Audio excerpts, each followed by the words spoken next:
Hi, it's Gordon here with week 23 of 2012, a year with Mya-Moe Unscripted. And today, kind of as with last week, the topic is inspired by current events at Mya-Moe. We were recently asked to do some staining work on an instrument. Would we consider staining part of the instrument? And we thought about it and responded and said, no, we can't do that or won't do it. And it brings up an interesting point. I'm sure I hate saying no to people. I want them to get exactly, what they want in their Mya-Moe. And the fact is that we can stain. So why would we say no? Well, the reason, and this applies to so many things that we're asked about, is there's only three of us building. It's me, and it's Shar, and Aaron. And we only have so much time in a day. And in that day, we want to build. And we want to build with the highest possible quality. We want to have incredibly great consistency. We want to constantly innovate and push our instruments forward, and there's just only so much time to do all that. When someone asks us to do something, we have to look beyond just that one request.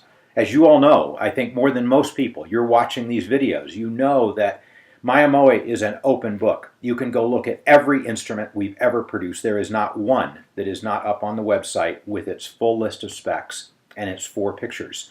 So you can see everything we've done.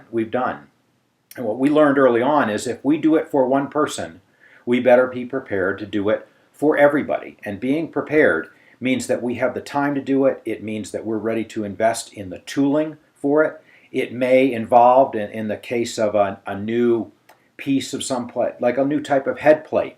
It may mean that we invest in a lot of in-process inventory or capital equipment.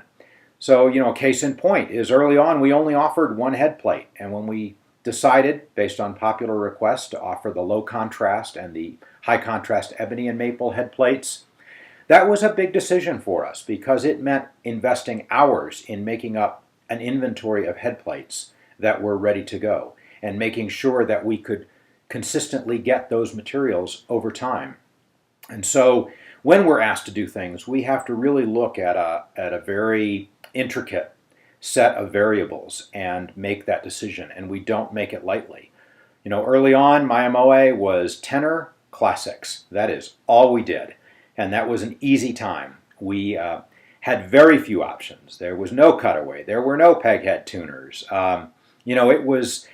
It was really, here it is, there's one price and you get it and choose your wood. And now it's gotten more complicated. And a lot of that is because we want to respond to what you want in your instrument. But we have to be careful that we don't create a situation which we can't manage or is overly complicated.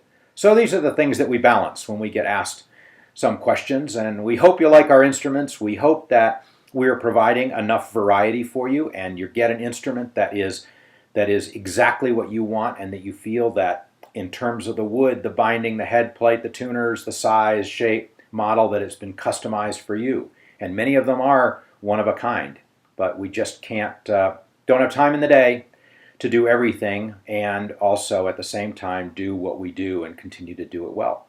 That's it, and I'll see you next week. Thanks. Bye-bye.